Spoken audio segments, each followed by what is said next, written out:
Hello and blessed be everybody. Welcome to another video, another live stream with the Mystery Witch School here on the Mystery Witch School channel.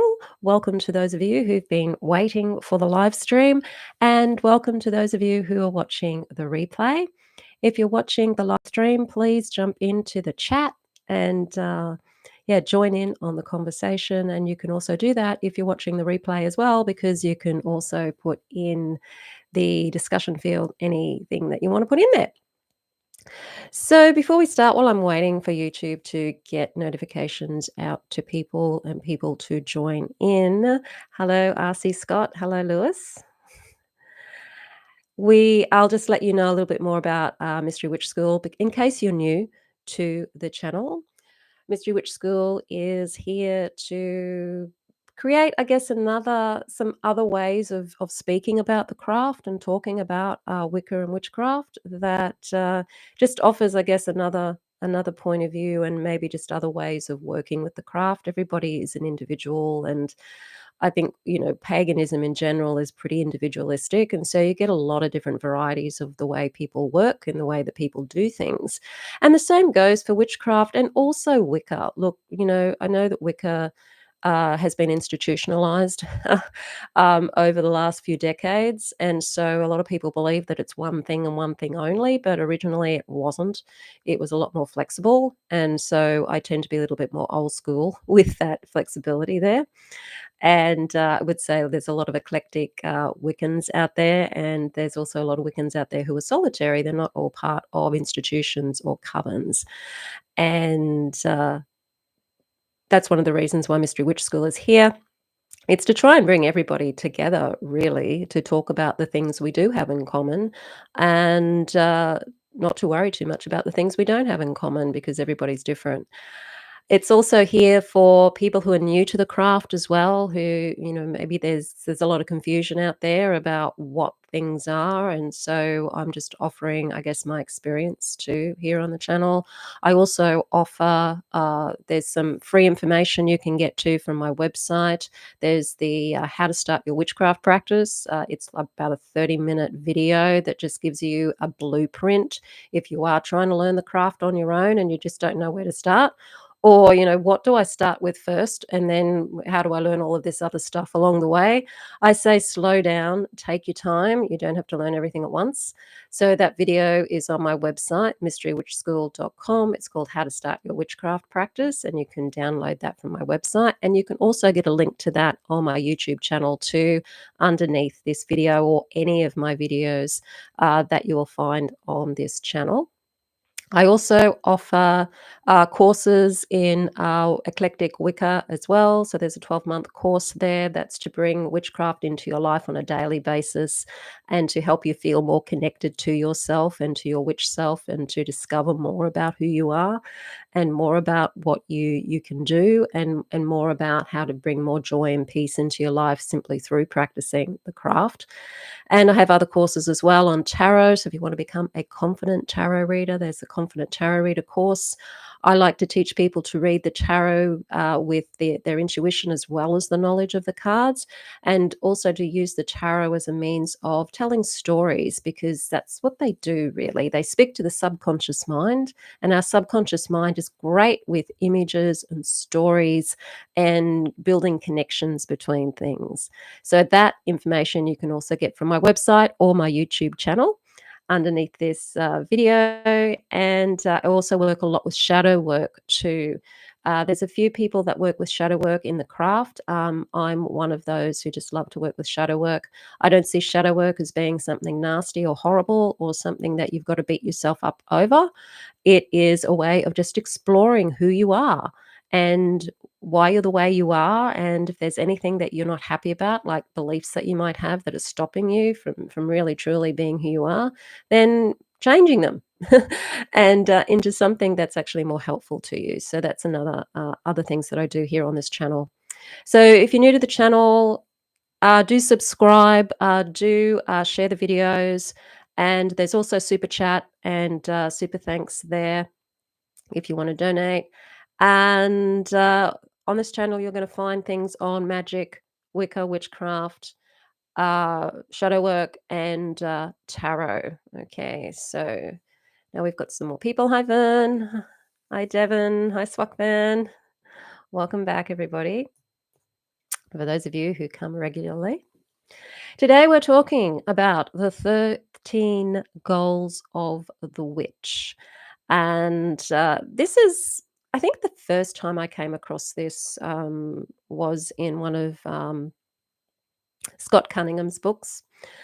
And my knowledge of, I've actually done a video on this about 3 years ago. So if you're interested in finding out, I guess, the information I was talking about then, which is the same as now, but just we're having a chat now because it's a live stream. I've also got a video on what the 13 goals of the witch are. And the whole thing really is it would have been back in the 1970s that these goals were uh, created. And if you think back into the 1970s, witchcraft still had a pretty bad rap. And look, even now, it still has a pretty bad rap in a lot of places. It is becoming more acceptable, I think, in the bigger cities and areas where there's greater population. But in many regional places, even in the Western world, and certainly in a lot of other countries, witchcraft is still seen as being a really bad, negative thing. And in some places, and some brands of witchcraft, I guess, because witchcraft is pretty broad. It's an umbrella term. So it's not just limited to certain things like Wicca, for example. And people call themselves witches who practice all sorts of things. So it isn't always a savory practice anyway. But when you're looking at bringing witchcraft to the mainstream and working witchcraft in the way that it can be very, very positive and very helpful to yourself and the world, these 13 goals came about to try to dismiss what a lot of people thought witchcraft was. And a lot of the beliefs about witchcraft that people had back then came from the Middle Ages, came from Christianity, came from the Malleus Maleficarum, or however you pronounce that. It's in Latin. The Hammer of Witches. It came from a lot of nonsense about what witches did. And I think that the goals of the 13 goals was really originally just a way to try and let people know, hey, we don't go around doing those things.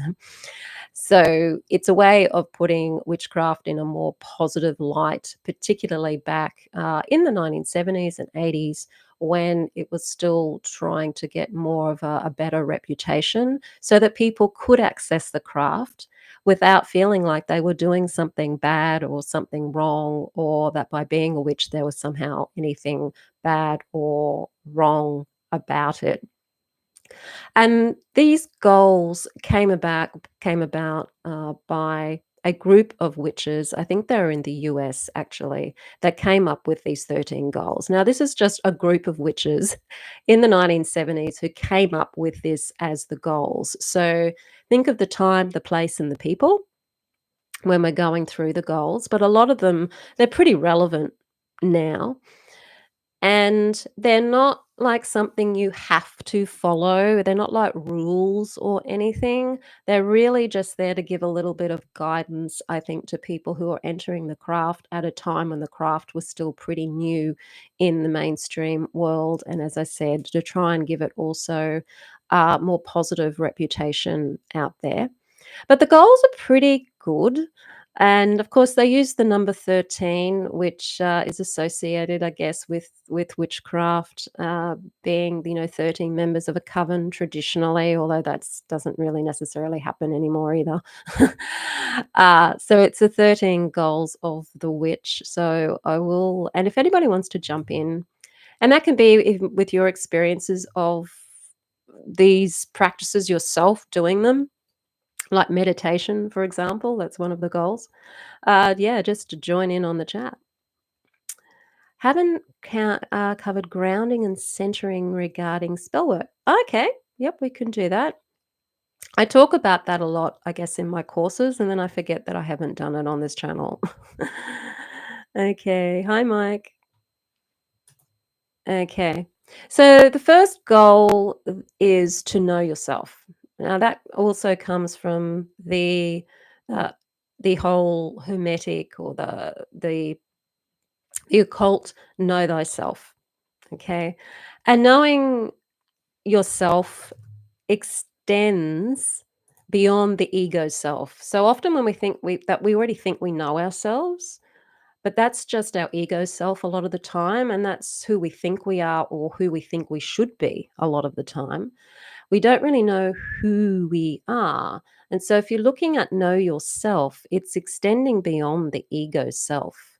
It's seeing yourself beyond maybe the labels that, we put on ourselves, like your occupation label, for example. If you're a doctor, people will identify as being a doctor. Or if you're a mechanic, you'd identify as being a mechanic, but that's not actually who you are, it's what you do. And a lot of the things that we often identify ourselves with on an ego level isn't actually who we are, it's what we're doing here. Uh, and so, know yourself is going beyond that.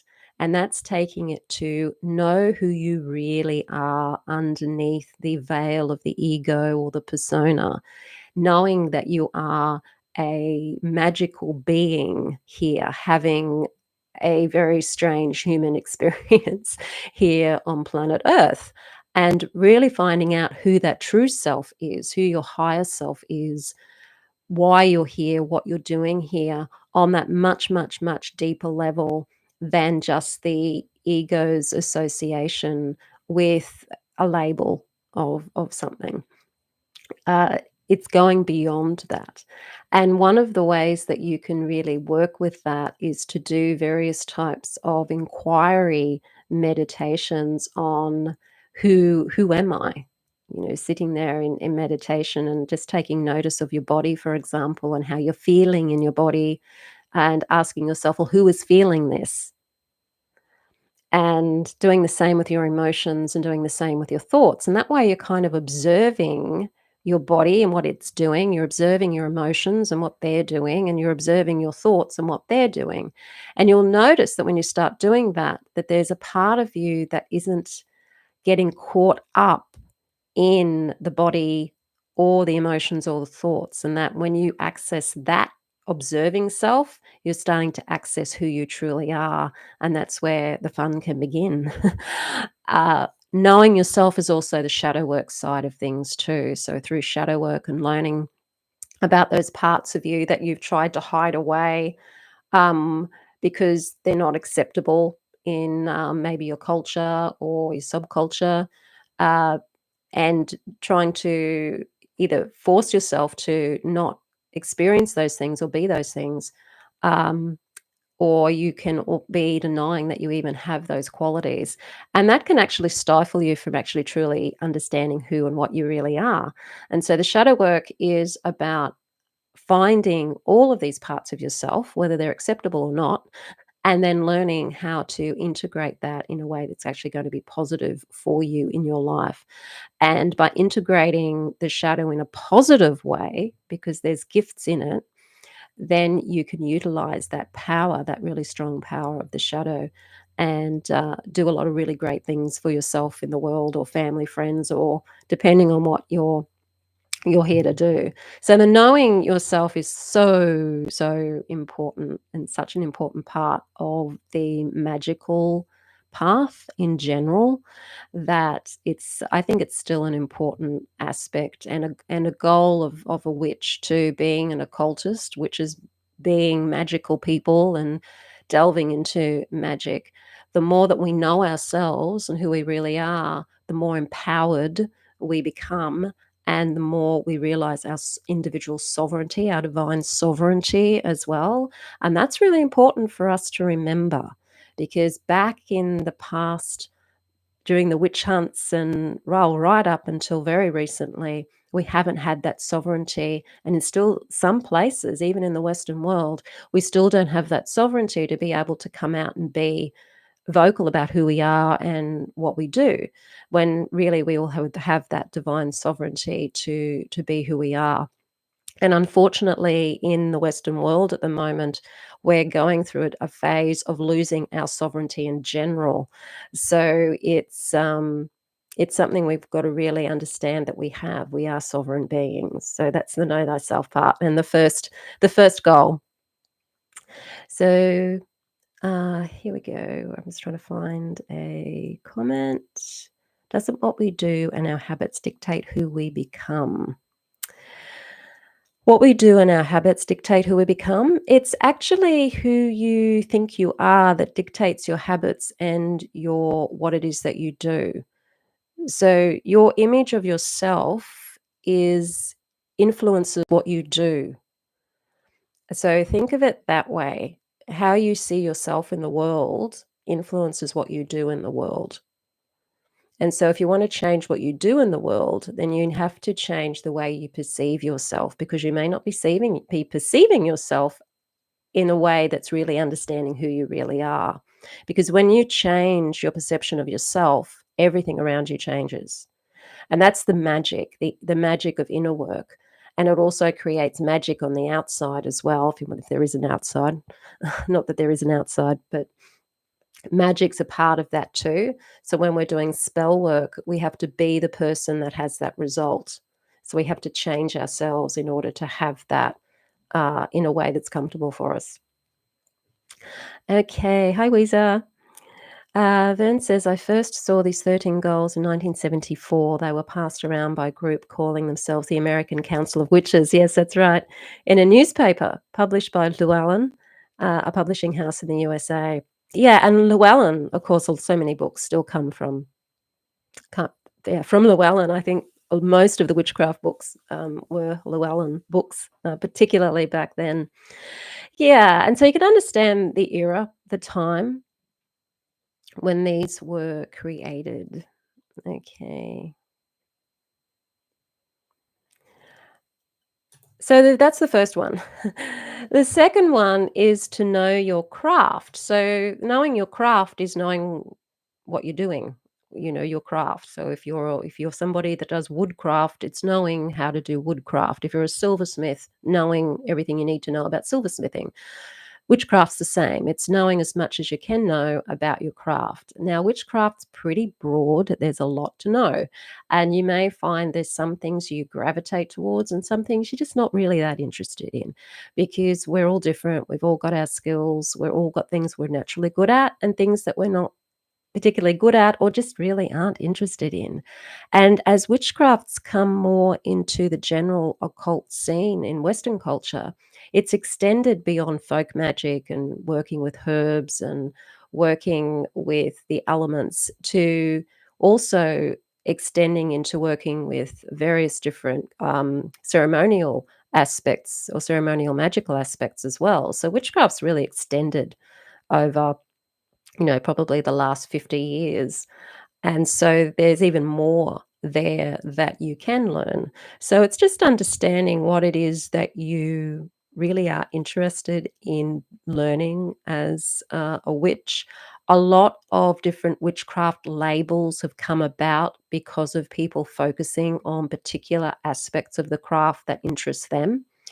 And so you'll get people who really focus a lot with working with the lunar energies. And so they'll call themselves lunar witches. Then you've got witches who work a lot in the garden and work a lot with herbs. And so you've got your green witches.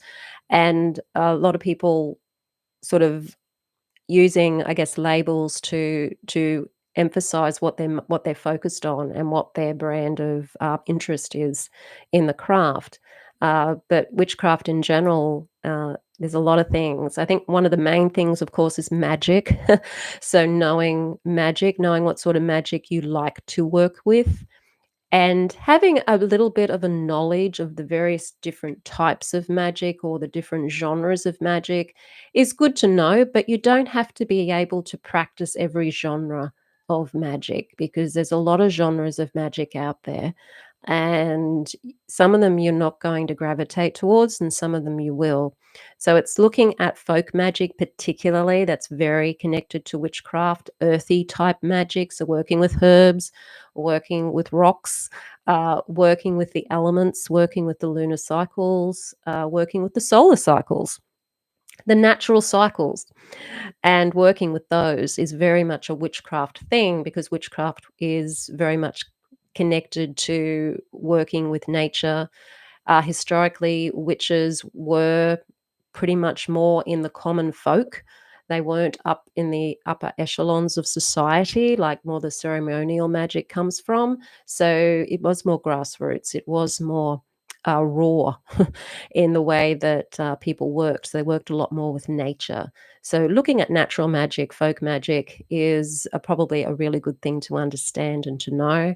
And if you're interested in branching out into other types of magic, from the ceremonial variety or various different other uh, magic that's come in from various different cultures, then you're free to do that too. It's just finding what it is that you really like to do and becoming good at that, and focusing on that. And knowing your craft is also knowing about it's knowing you to know your craft, you need to practice it, essentially. So that's one of the reasons why I have the Mystery Witch School 101 course, is to help people start practicing the craft on a regular basis and doing practices to know themselves as well. So the course certainly does involve a lot of these goals. The third one is to learn and grow, and I think a lot of us just naturally are curious. We do love to learn, and you can tell by I don't think I know very many pagans who aren't bookworms. I think books are probably, if they ever get rid of books, I think it'll be um, a tragedy for witches, because we do a lot of reading, and with modern technology, of course, there's access to other ways of learning, but there's nothing better than sitting at home on a Sunday afternoon, or going out in nature somewhere, sitting very comfortable and reading a book about magic. It's just absolutely wonderful. Okay. Oh, thanks, Mike. Okay, I'm so far behind on the lessons. It's hard to get into the summer for me. Uh, oh, okay, Joy. That's okay. It doesn't matter if you're in the course. It doesn't matter if you're behind. I know that the lessons come out every month, so you may feel like you're behind, but you just take your time to do them. And if you can at least practice your meditation, um, then you're keeping that connection with the craft. And look, the craft is something, when you're learning the craft, and when it's a lifelong learning, for one thing, and a lifelong practice. And we're always going to have times when we're learning the craft where we're going to go really good at it and be really into it, and then life happens, other things come up, and then we're not so into it anymore, and we feel like sometimes we've even pinched ourselves off from it. And that happens. That's part of being in this world that we live in. There's a lot of distractions out there. And so we find we can kind of cycle with our learning too, so that we've got learning cycles where we have a jump in the cycle, and then we plateau out, and sometimes we dip down until we come back up again, and then we plateau out and we dip down again. So it's like this, learning's like this. It's an up and down uh, thing. It's not a constant going, going, going, going, going for most people. So the learning part of the goal is also understanding how you learn and what your cycles are, and to know that if you are feeling a bit discombobulated and you are feeling a bit pinched off, then that's your higher self probably telling you to try and come back to the craft.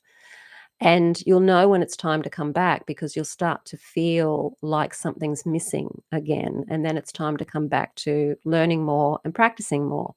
And sometimes you get to a point in your learning too where you need to have a little bit of a rest from it and explore something else in your life and do other things that might take more of your time than your practice might. So as long as you're still hopefully meditating or at least doing a little bit of meditation daily, at least doing some little thing daily, you'll find that your cycle where you're doing a lot of stuff and then you're not doing so much stuff, and that's how we learn. Okay, Samhain is next month. Yes, yes.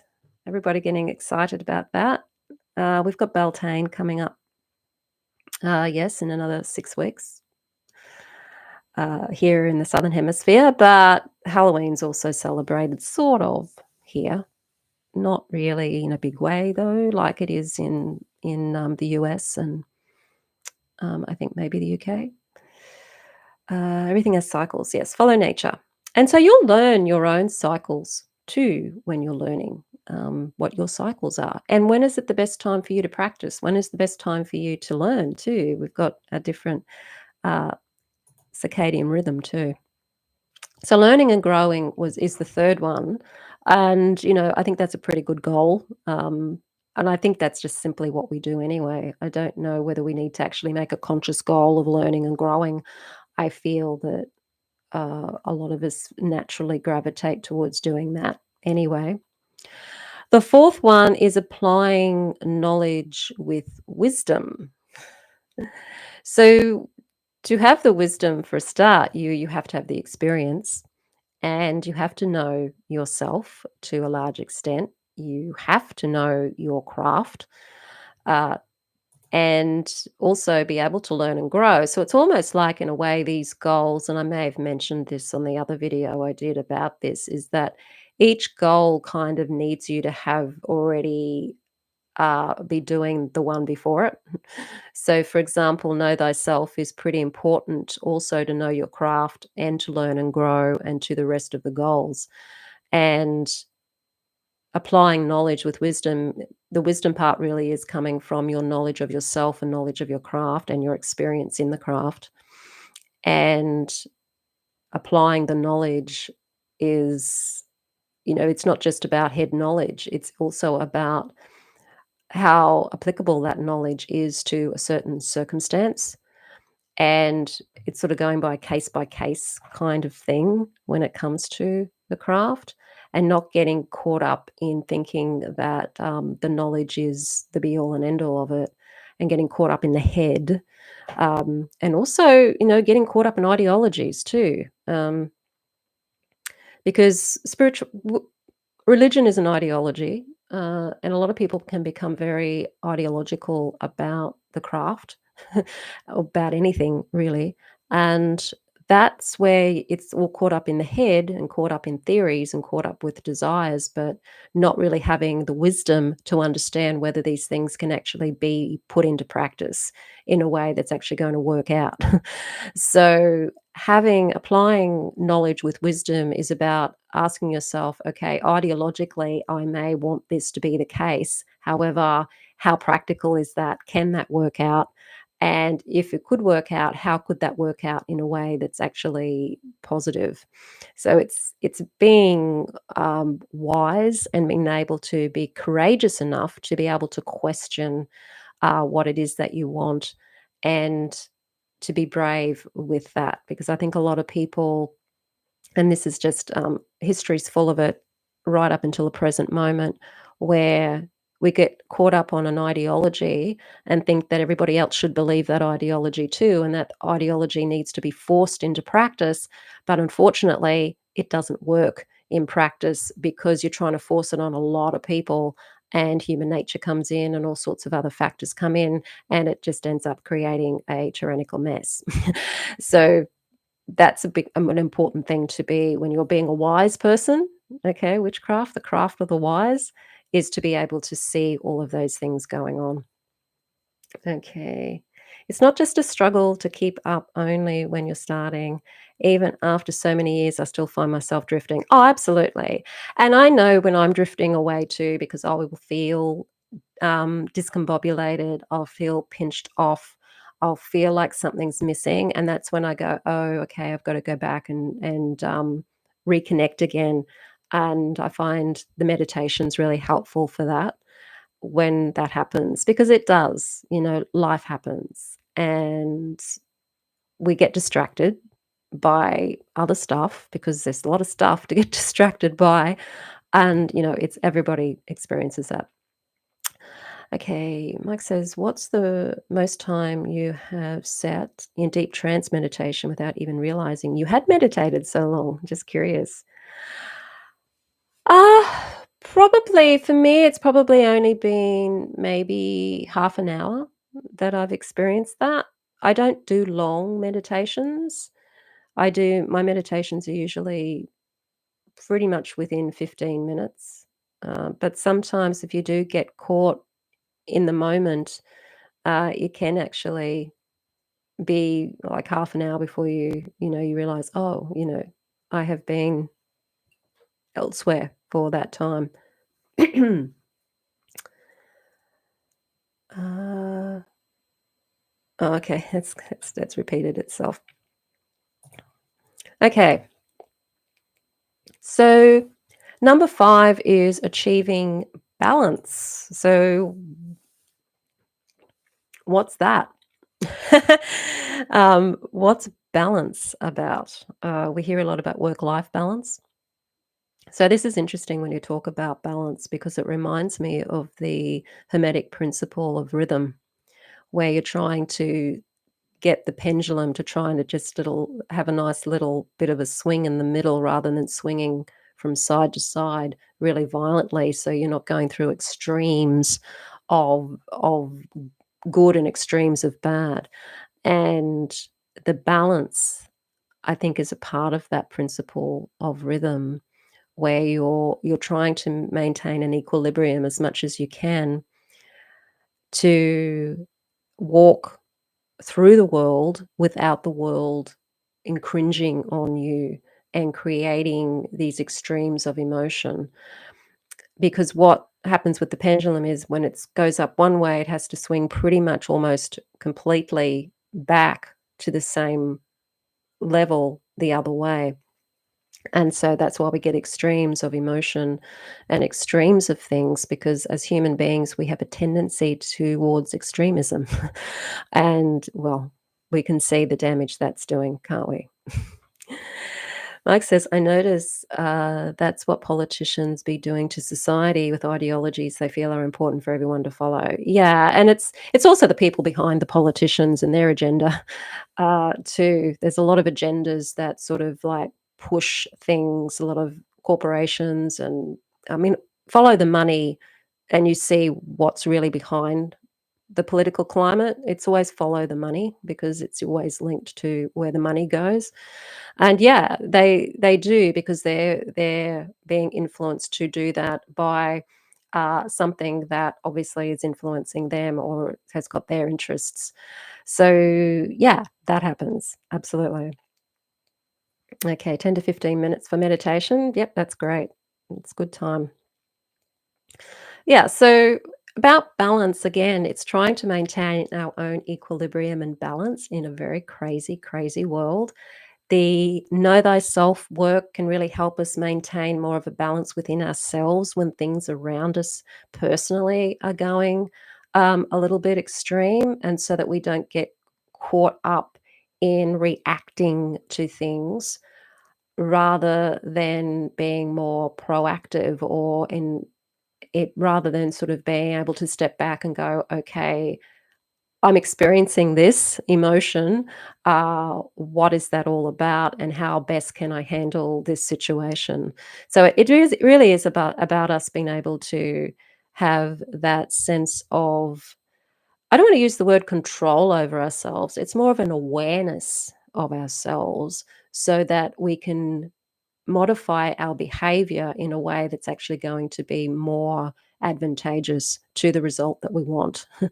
And by not reacting to circumstances, not getting caught up in the emotionality of something.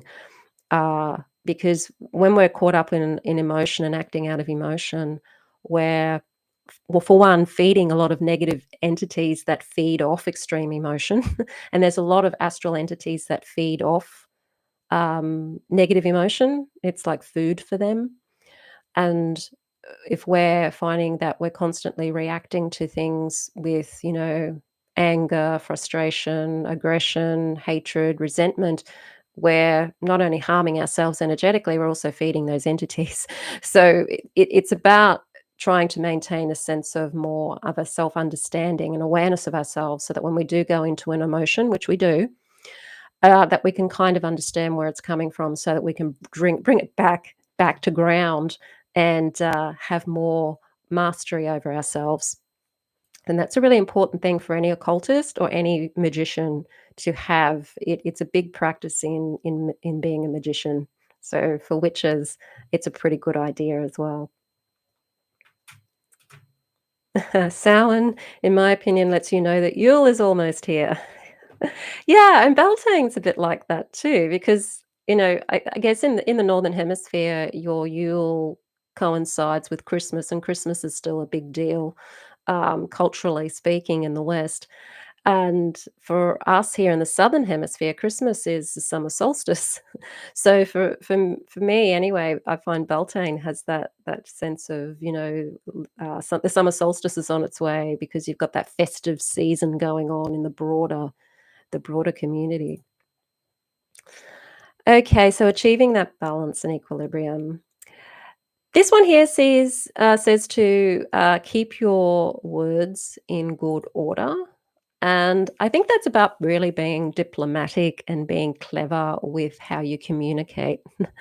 And so keeping it in good order is just simply, from my interpretation anyway, or the way that I like to see this goal, is being very careful with what we say, so that what we say uh, can be understood in a way that isn't necessarily going to uh, cause any harm in any way.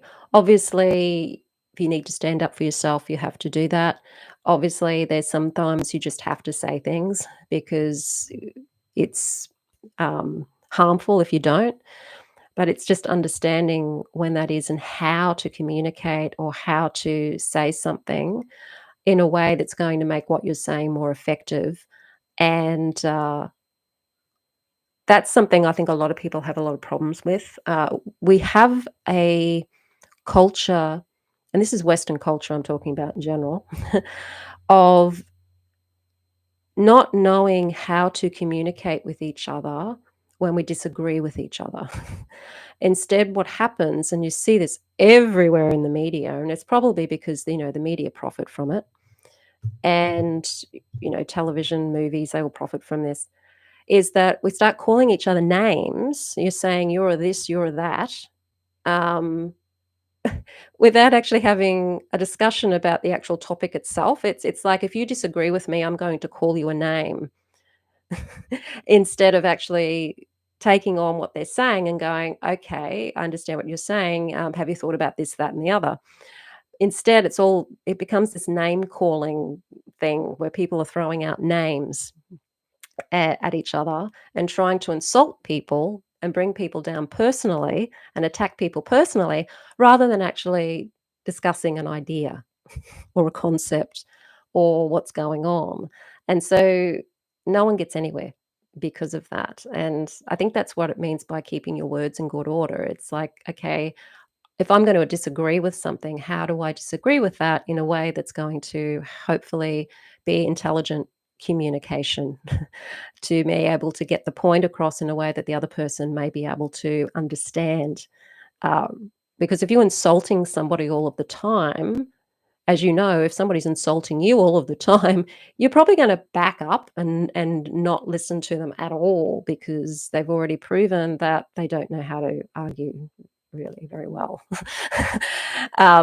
So yeah, I think that's for me what keeping words in good order is, again, words are spells too. When we're doing a spell, we speak words. So by keeping our words, being very selective with our words and careful with our words, we're also being careful with our spell craft and what we're spelling into the world and into our reality at the same time. Okay, it says, imagine making a child buy something he doesn't want because the merchant bought too many of the wrong toys. The very I've been fighting against for years and the way they commercialize Christmas. Yes, yes, yes. And they commercialize pretty much everything's commercialized. And it's influential too. What's in the stores influences people, particularly children. Okay, so that was keeping the words in good order. Number 7 is keep your thoughts in good order, which of course is the whole thing about how we feel. Our thoughts create our feelings, our beliefs create our feelings. And when you do a lot of self observation, and if you're observing your emotions and observing your thoughts, if you've done any shadow work, you'll know that the thoughts are actually what's behind the feeling. And by keeping your thoughts in what would be, say, good order, or keeping your thoughts in as much of a positive light as you can keep them in, or knowing what it is that you're thinking and what it is that you're believing. Is it true? Or, is it just a program that keeps running? Then you're able to then keep your emotions in a much more pleasant place as well. So keeping thoughts in good order is understanding what you are thinking and asking yourself, is this helpful or not to me? Do you have beliefs about yourself and the world that aren't helping you, are holding you back from being who you are truly deep down inside, or doing the things you want to do with your life? And if that's the case, if there's beliefs that aren't helpful, then we can change our beliefs. Our beliefs are like programs, much like a computer program. We can actually change our subconscious beliefs. So keeping thoughts in good order is a way of just knowing what it is that you're saying to yourself on a daily basis about yourself and the world, and looking for ways that you can make yourself feel better by having more good feeling thoughts, essentially. Okay, number 8, celebrate life, which I think we do for the Sabbats. So we celebrate life. We are life affirming. We're not life denying like some traditions are. We're not uh, believing that we have to suffer in this world in order to reach some kind of um, paradise or something better when we die. We're not trying to deprive ourselves of anything in this life in order to have a better life when we're dead. uh, we really are about creating a good life here while we're on planet Earth, and so it's celebrating and trying to again have those positive thoughts and see things more in a positive light, see the beauty in the world, see the beauty in as much as we can see the beauty, and to celebrate that beauty and to feel the appreciation of the beauty in life and the wonderful things in life. And so we celebrate the natural cycles. Some people probably love winter and other people love summer, but it can be the reverse. Some people might not like winter. You might not like snow. I know people who really don't like snow. Other people love it. And so it's trying to see the beauty in things. And in the craft, we celebrate it anyway. So we celebrate the snow. I mean, if you live in a snow country or snow region, celebrating the snow, even if you don't like it, because it's part of nature. And the same here where I live, it can be very hot and very humid in summer, and celebrating that as a part of nature. Nature can be in some neck of the woods, very hot and humid. And one of the benefits of the heat and the humidity here is that we have these beautiful rainforests that are incredibly lush and beautiful with very, very old trees and lots of different animals that live in that forest, and so there's a lot of beauty that comes from that climate. So we celebrate that with our Sabbats and, also working with, the elements as well. So that's a pretty positive goal, tuning with the cycles of and attuning with the cycles of nature, which I've really just talked about. So 8 and 9 are pretty similar, celebrating life in general, attuning with the cycles of nature, and understanding the cycles of nature too. And nature teaches us a lot about life. So when we study nature, we can understand what life is like here in 3D reality and, or is it a reality? 3D illusion, maybe? Uh, but attuning with the cycles of nature can teach us a lot about spirituality too. Breathing and eating correctly, is another one that's coming down to number 10. Breathing, of course, is important. It's important to be able to breathe, so it'd be good to have fresh air. I think, yeah, fresh air is good. So, I guess it is a goal for us to be able to breathe. Um, we won't be alive for very long if we don't. Eating correctly, what does eating correctly mean? That's, I guess, really a matter for yourself. For me, eating correctly is eating correctly for your body. What does your body need? What's going to be good for you, health-wise to eat? And, to be able to look after your body and, make sure your body's as healthy as you can make it because you've only got one body, you've got to live in it for the rest of your life, and so it is important to be able to treat the body well with the food that you eat and, with the air that you breathe, exercising the body. So these things are coming more down onto a very body, um, level here. Exercising the body, yes, the body does need exercise. It does help us as we age, for sure, keeps the muscles and bones strong, gives us more agility, more flexibility, stops us from falling and breaking hips when we're in our 80s and 90s. It has some really great health benefits. It's interesting that they put meditation down as number 12 on the list. I would have put it probably further up the list because I think meditation is incredibly important because it's what helps us become, uh, more self-aware and also more in tune with our intuition and how we become more in tune with the plants and the animals and the elements, how we become more in tune with our guides, how we become more in tune with our higher self. So meditation as a simply as a tool to be able to help us accomplish these things, I think probably should have been further up the list. But that's where they put it. And the last on the list is honoring the god and goddess. So it's interesting they got last on the list. Uh, and, perhaps the goddess and god aspect should be further along the list too, because it's honoring the spirit in nature. It's honoring the spirit within ourselves and god and goddess within ourselves, and also the aspects of the divinity within all and everything. Not all witches work with deities. Not all witches believe in gods and goddesses, or even a god and a goddess. There's witches who are more non-theistic. So this doesn't account for all witches either. So maybe that's why it's so down on the list. But working with the deities is a way of working with other beings, like other spirits, to be able to accomplish what we've come here on planet Earth to accomplish. And for me, that's what I believe working with other beings is about. Witches don't worship. We don't worship beings, even gods and goddesses. It's not about worshiping. It's about working with in order to do what we came here to do because we're the ones here in this three-dimensional reality doing stuff and creating stuff.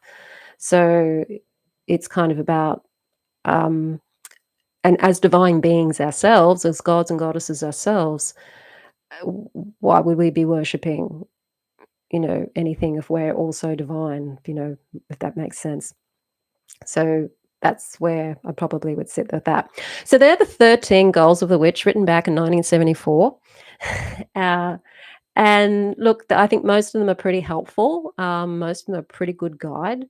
Pretty much all of them are good practices. So I don't think there's anything in there that is not a healthy, positive practice when it comes to the craft. Some of them are definitely essential, like know thyself, know thy craft. The others are really beneficial for your own mental health and for your physical health as well. So there's definitely practicality in there. Okay, if you Google the 13 Goals of the Witch, Wikipedia article lists the original ones. Cunningham reinstated the 13 goals quite extensively to fit traditional Wicca. Yeah, he probably did. I don't do a lot with Wikipedia anymore because Wikipedia, they're probably quite accurate about witchcraft, um, but other things they're not so accurate on. Okay, what do you think about Wiccans working with the Hindu pantheon? I don't have a problem with it at all. If you're looking at spirituality, remember spirit is beyond ego, and it's our ego identification with stuff. So the whole culture thing, us becoming identified with our culture to the point where we're limited by it, is the ego being limited by what it perceives to be a culture, which in the broader spiritual sense doesn't actually exist. Like if you're looking at spirituality, culture doesn't exist. So it's not it's that culture is something that exists here in 3D reality. Um, the deities themselves don't give a hoot who works with them. Seriously, they don't care who works with them. I've worked with Hindu deities a lot. I've worked with Buddhist deities. They're quite happy to work with you. They really it's and they're the ones that you're working with. So if some human being tells you you can't work with Hindu deities because you're Wiccan, then they should take it up with the Hindu deities. They need to speak to them about it because they're quite happy to work with you. And if they're happy to work with you, they're the ones you're working with, not some human being that's telling you that you can't. Okay. So that's kind of where I stand on that issue. Okay. I've written a fantasy genre play inspired by C.S. Lewis and J.R.R. Tolkien. Awesome. Oh, I'd love to see that. Love to see that actually done in the theater. That'd be awesome. C.S. Lewis, I only read one of C.S. Lewis's books and I absolutely loved it. And that was The Lion, Witch, and the Wardrobe. It was probably one of the first books that I really ever got into reading as a child. I just loved it. And Tolkien, of course, that's pretty good too. It's crazy the powers that be push this cultural appropriation when trying to embrace and learn from different cultures. I know, I know. If you look at the history of humanity, it's full of a cultural appropriation. It's absolutely full of it. The whole Greek mythology, connecting to the Egyptians and the Romans. I mean, they're all appropriating. Well, there was a lot of appropriation that went on. And it goes on all the time and has all the time because that's how we learn. We learn from other people. And I think we forget that it's the spirit that we're working with. And from a spiritual point of view, there's nothing to appropriate from a spiritual point of view. It's beyond identification with culture. And that's something the ego has to get over, I think. Okay, Wicca has become more of a ritual framework rather than dogmatic religion. I think that might be it got cut off. Yeah, there's a lot of ritual framework in Wicca, and sometimes I think that as Wicca progresses, as in a lot of religions, when things progress, is that we forget that the ritual is a container for the experience of what the ritual's meant to do. And we get caught up with the form of the ritual and then it becomes an empty form. And that happens a lot with religion where it's like the form is all you're doing and you're not really getting the benefit from the religion because the ritual is containing an essence, and it's the essence that we're after. And so sometimes I think people get caught up so much in the form that they forget the actual essence of the teachings or the essence of the practice. And it's the essence that we want. The essence is the food. So the ritual is the cup, and the essence is the water in the cup, and it's the water we're trying to drink. Okay, balance the god and goddess of the same pantheon. Yes, absolutely. So if you're working with Hindu deities, make sure they're Hindu deities you're working with. Um, and not a Hindu deity alongside a Celtic deity or something like that. Yeah, I'd love to. Yeah, so just, Sandra at mysterywitchschool.com for my email address if you wanna email me the PDF. That'd be awesome. Working with the archangels of the elements the same as working with the elements. Yes, I've worked with the archangels of the elements a lot. Yeah, it's pretty much the same as working with the elemental, energy. Probably a little bit more contained with the archangels. Yeah, it's probably a little bit more contained, their energy, than, say, the raw elements, but I've done both. Yeah. Okay, so thank you, everybody, for coming along and, joining in on the 13 Goals of the Witch. You can continue the conversation in the description field if you're watching the replay of this, and, yeah, certainly add your comments and your experiences to the topic.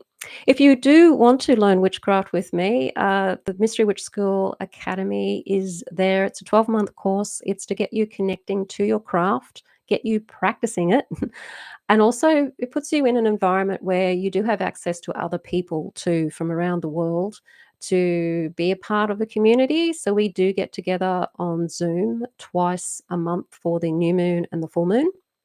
And depending on where you are in the world, one will probably be more suited to you than the other, time-wise. But that's an opportunity to celebrate the moon, for the new moon and the full moon, and also we do a guided meditation together, and we talk about that at the end and have a chat at the end about, you know, what people talk about in the craft.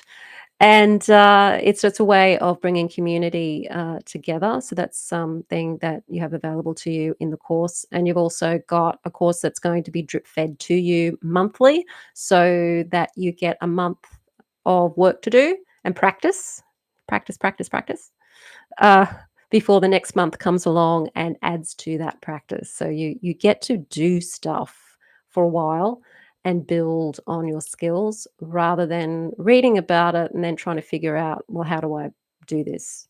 I find that books are great for information, but it can be a bit difficult to know then how to practice that information or where to practice it. So that's what the course is for. It's called the Mystery Witch School 101, and I often put it in the chat just in case people can access it from there. I don't even know whether you can. Um, so there, I'll put it in there. Okay, everybody, have a wonderful week. I will see you next week at the same time with another topic.